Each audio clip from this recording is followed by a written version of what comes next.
School friends. What was she like in school? Very funny. Very funny. She is humorous. And she's an asshole. She is a successful. Would you say she was successful? Yeah. Have you tried any of them? Were they okay?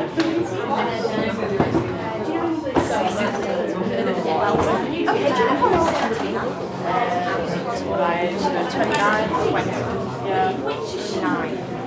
Thank you.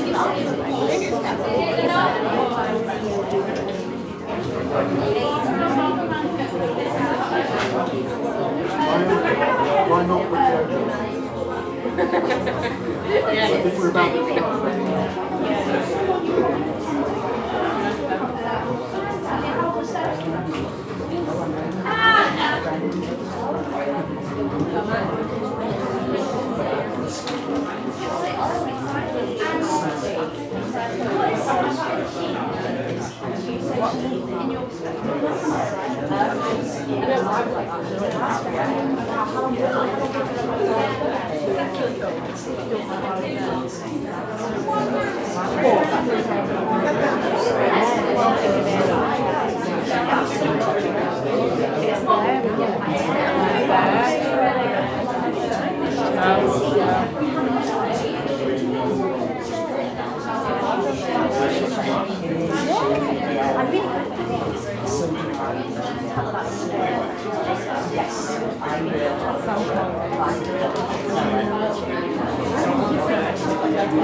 Good evening, ladies and gentlemen, and welcome to this decision-making forum.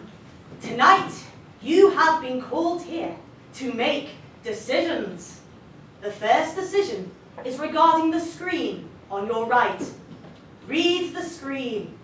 There you will see a vacancy for the job of Sarah. Before you are two candidates who both wish to apply. It will be your decision which of the candidates gets that chance. We will take a vote. If you would like the first candidate, candidate number 1, to go forward for the vacancy of Sarah, please applaud now.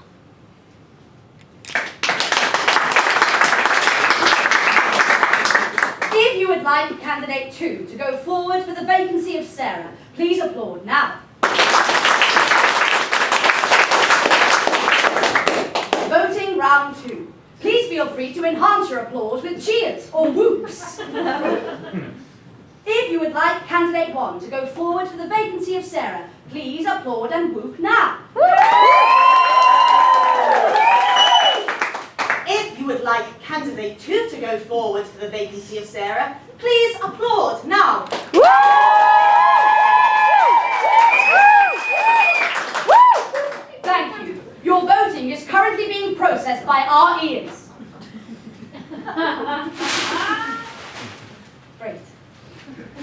That's really good. Well done.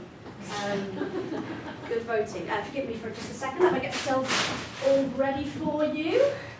Don't look, don't look. Wonderful. Great. So yes, welcome indeed to this decision-making forum, and you've all been called upon here tonight to make decisions, and we've already begun that with your first vote there, so thank you.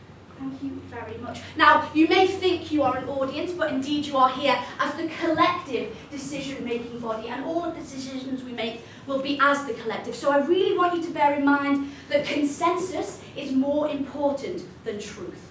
So really keep that at the forefront of your brains as we go through this evening. Now, I also want to make sure that everybody is part of that collective. We are not a true collective if a few people sit back and go, I'm not taking part. So do, please. At every point you get a chance to tonight, we really, really want you to be part of it. Yeah, I think we've got a good collective here tonight. Sorry, I'll stop blabbering on, and without further ado, introduce candidate number 1. I'm Sarah,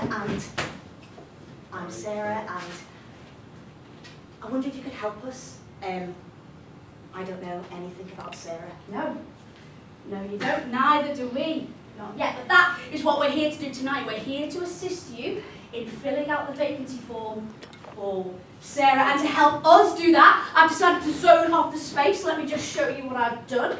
So, go with me here. We'll go forward. This is zone number 1, as I mentioned, the collective decision-making body. This is where the majority of consensus will be reached tonight, and they're all ready for that job. If we rush over here to zone number 2, this might look like a props table. It isn't. This is the object zone, or Sarah's belongings, and there's some little bits here that can sort of act as maybe triggers, sort of provocateurs, if you will, to help us understand Sarah, find our way into Sarah, really get to know who Sarah is.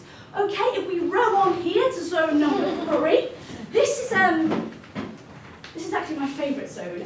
This is the research zone. This is where all of the research I've collected over many decades of finding out about Sarah is on. We've got some quantitative data, the percentages, the statistics, but we've also got qualitative data, case studies, diary entries, photographs, all these things that will help you become a better Sarah.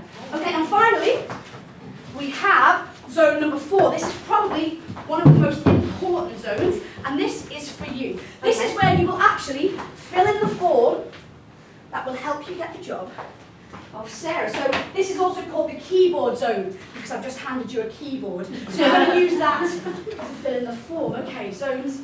Yeah, okay. Sarah, do you want to get up the form there? And we will call you Sarah for the purposes of the exercise this evening to really help you get into character. So, the first question is Name? and your name. Sarah? Give it a go.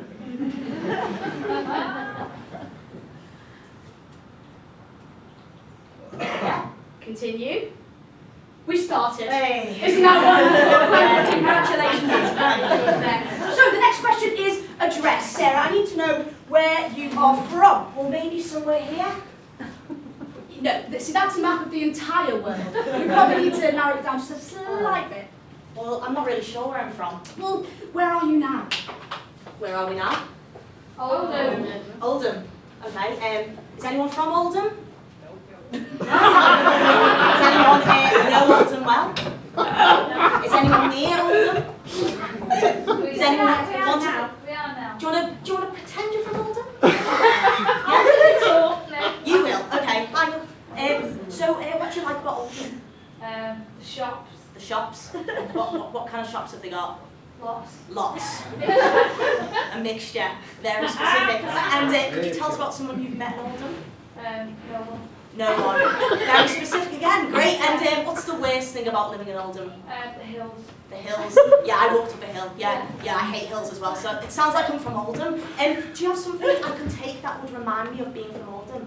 Just a bit of jewellery or something, or this side? Yeah. Thank you.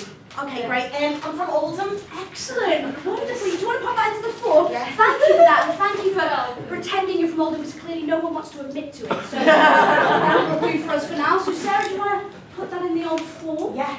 Oldham. Excellent. Wonderful. Oh my gosh, we're powering on here. So, the next question is physical appearance. That seems a bit Yeah, I know. It's a little bit invasive, a little bit like, why do they need to know? But they do. So, we'll answer the question, okay? So, your physical appearance, you obviously need to know what you look like. So, what do you look like? I really don't know. You I can't see, mean, you I can't don't see know where I'm yourself. from. I just, yeah. So, you don't really know. I can't. I need to see myself. To see yourself. Yeah, something like a mirror. Ah, exactly. You need a mirror. Have you got a mirror? Oh, no. Okay. Could you be my mirror? Could you just come and be my mirror? I just need to see myself through you. I'll do the It's form. not very I'll hard. do the form for this bit. Okay, just copy what I do. Brilliant. So, what colour hair do I have? Brown. Brown. Okay, what's it like? What's the style of it? It's got a bun. It's got a bun. Great. And then what colour eyes have I got? Green. Green. Oh, no, blue. Blue or green. Great. And what my face like? What skin? What colour? Pale. Pale. Pink. Great. That's good. And then what about my build? Am I tall or short or Average. average? Yeah. Medium, average. And Slim. what slim build? Yeah. What about my dress sense? What would you say that All was? black. All black. Plain. Plain. Great. So this is great. And do I like the way I look? Yeah. Would I change anything about myself? No. Do I remind you of anyone else? No. No. Great, thank you for that. That was really lovely. Yeah, that was really lovely, and thank you for that. That was nice. I should remember the mirror in future, but I like that. I like that method. So you've put Lovely. I'll pop that all into the form there. I think I really got a sense of what you look like, and I'm sure you did too on the old physical appearance. So we are swiftly moving on, and the next question is, in fact, gender. Now, I'm going to move on here to zone number 3. I'm here. So in zone number 3, I've got this lovely pie chart up here for us. And from all of my data, 98% of Sarah's identify as female, 1% are male, and 1% prefer not to say. So, Sarah, what does that data tell you? Most Sarahs are female. Most Sarah's are female. So, in terms of consensus, I'm going to go with the consensus of the data here and assign you female. Is that okay? Yeah, it's You fine. sure? Yeah. But that's not the end of the question, Sarah, no. Because that 98% breaks down into 3 distinct types of female. And thank you to Men's Health, our research associates, for the data on this one. So, we not only need to know if you're female, but which category you fall into. What do these categories be in? What happy homemaker, intimacy, jumping in, urban, sophisticated?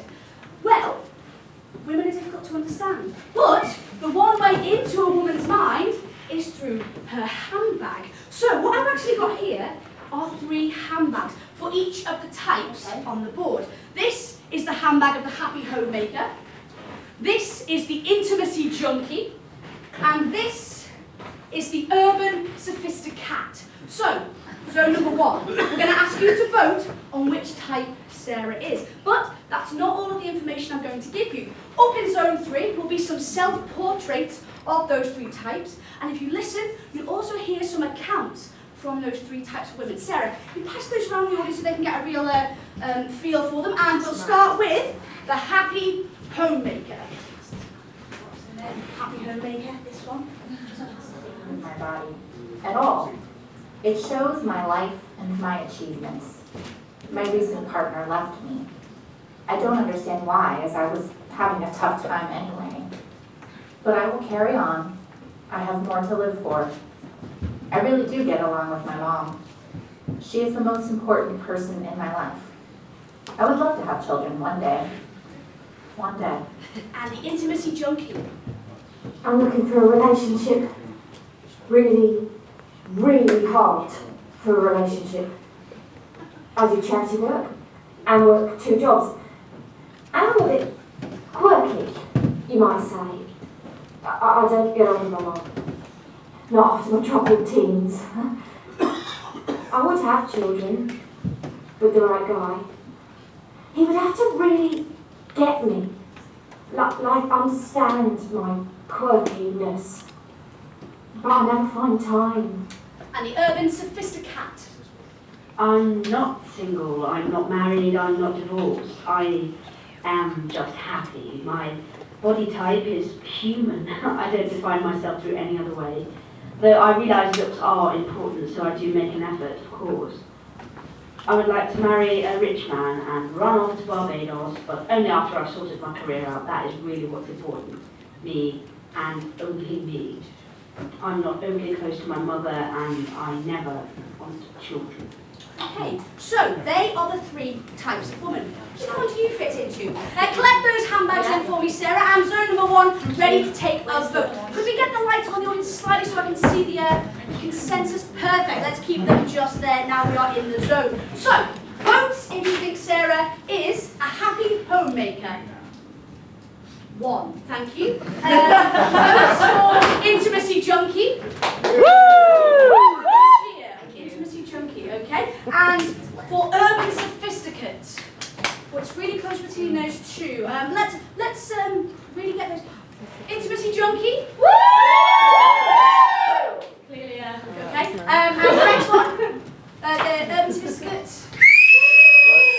Yeah, I think that is in favour of the intimacy junkie, which is clearly the impression you're giving off. So let's get rid of that one. Oh no, that was the wrong bag! Intimacy junkie, sorry, there you go. Sophisticate, don't need you. So, Sarah, put it in the form. Okay, excellent. Next question. Female. Intimacy junkie. Excellent. Wonderful. And the next question. Age. Now, you might be surprised that this has come up so late in the form, because this is actually an excellent way for employers to discriminate against their candidates here. So, but it's come up now, so we'll face it now. So, we need to know how old Sarah is. I really don't know how old I am. You don't? Only just find I'm a woman. Yeah, you're not really good. So, we're looking for Sarah's ideal age for this form. What would be an ideal age? That seems really subjective. So when Sarah was the happiest, when she was at the high point of her career, when she was in her prime, Still not getting happy in a relationship. what that could be. That still could be anything. Oh, actually, What? just spot on. Okay. If we decide your age today, that makes today your birthday. Yeah, exactly. And obviously Sarah's ideal birthday would start with the ideal birthday party. So surprise! Let's go over to zone number 2 and have your birthday party. Lovely, excellent, that's wonderful. You come and sit there. These are your guests, Sarah. Say hello to your guests. Excellent. And you've all brought a present for Sarah. And here you've all got a present. How kind of you. How did you even know? Lovely. So, guest number 1. What's your name? Chris. Hi, Chris. And what have you brought for Sarah? Do you want to take it out? Well, I know it'll be something you might find relevant. What is it? Headphones. Chris, what do headphones remind you of? Listening to my favourite songs. Yeah, because we used to do a radio show together, do you remember? And we'd always put your favourite songs on and never mine, because you used to control the whole radio station all the time. I didn't do anything. I used to just sit there and I used to kind of put my song on and on. You're like, no, you can't, because you always played that. What was the same song you always played over and over again? Birdie song. The Birdie song, yeah.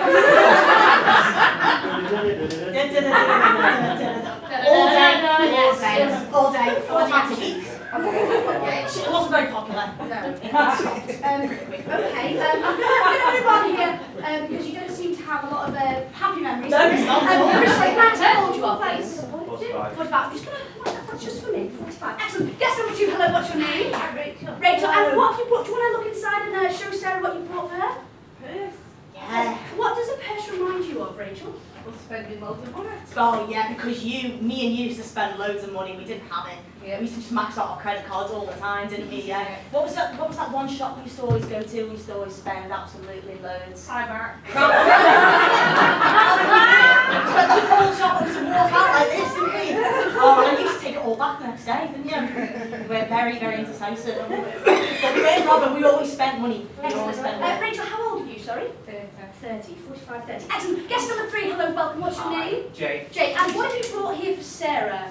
Dice. Some dice. Okay, and what did dice remind you of? When we used to play all the magic games. Yeah, we used to, when we were kids, didn't we? Yeah, we used to play magic. And you actually thought you were magic, and I had to break the news to you that... So, you're not actually magic now? No, I am magic. Could you please demonstrate that you're magic?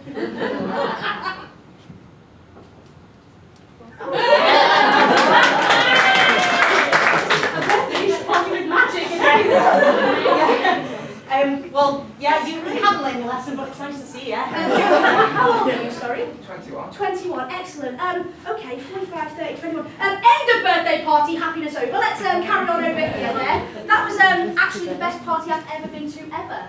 So thank you for that, thank you guests. And thank you, Jake, for the magic. Okay, so as you were sort of having a great time over there, enjoying all of the mystifying, I was over here, Muggins over here, was calculating. So the reason I got their ages is because I want to work out Sarah's relationship to them, and therefore how old she may be. So I'm going to say, you're probably slightly younger than Chris because you were old enough to have a radio show with him, but he clearly assumed some superiority to you, wrongly so, and put the Birdie song on all the time. So I'm going to put you slightly younger than Chris at maybe 42. I'm going to say you're exactly the same age as Rachel, because you really got along, you've probably known each other since you were small. So you're either 42, 30, or I'm going to say that you were slightly older than Jake because you were trying to bring him back to reality when you were younger. And Jake's 21, so I'm going to say you might be 23, let's say, 23. So you're either 42, 30 or 23. And zone 1, it's your turn to vote on this. So hands up if you think that Sarah is 42. Okay, lovely. Hands up if you think that Sarah is 30. Close. And hands up if you think Sarah is 23. It's really close. 23. We'll go for the last one there. 23. Thank you, consensus. So that means you will be in the 22 to 27 age bracket. So pop that in there. Wonderful. That was amazing. You'll remember that the rest of your life. That's really wonderful. Thank you so much. Oh! Marital status. Marital status, yes. And what's this? Well, marital status is, let me show you, it is, this. It's your love life, essentially, which, you know, not romance necessarily, but where you fall in the category. So, if we have a look at the data over in zone number 3 about Sarah's marital status, as you can see, 15% of Sarah's are single, 54% are married, 10% live with their partner, 10% are widowed, 6% are divorced, and 5% prefer not to say, and who can blame them? So, we need to decide which category you fall into. Sarah, have a look at the data, the beautiful data in front of you, and what does that tell you about Sarah? No, Sarah's married. The average Sarah is married. The average Sarah is married. So again, consensus of data would tell us that you need to be married. Are you married? Not that I'm aware of. Okay, so you need to be married, Sarah. So you want me to go somewhere and get No, married? you need to be married now. Or here? Right here, right now. We've only got a little bit of time for the deadline hits. Does anyone want to get married? You do? Well, I'm going to take it because you're my best chance, so come on. Lovely, excellent. Thank you. Welcome. Thank you for agreeing to marry Sarah. What's your name? Dolores. Dolores, do you want to face this way? I am actually qualified to perform ceremonies. It's going to be a secular ceremony. Is that okay with both? Any strong objections? No. Okay, wonderful. So, Dolores, if you'd like to give this to Sarah to signify that she's married. Which one is it, that one? Lovely, that's really nice. You're now married. Dolores, would you like to say a few kind words about Sarah? I love you, Sarah. Dolores. I'm so happy that you got up so quickly and didn't make me feel so embarrassed. So that was really nice of you, and that's enough. Sorry, just hang there a second. I was just thinking, the average Sarah is married. Yeah, so I got married? Yeah, but the average Sarah is married, and we don't want just the average Sarah on our form. Oh, no. We want an outstanding Sarah, a Sarah that really pops off the page. We want an above average Sarah. So what if you didn't fit into the biggest chunk? What if you were one of the smallest? What if the above average Sarah was divorced? Yeah. I've literally only just got married. So just get divorced, because this will really help your application form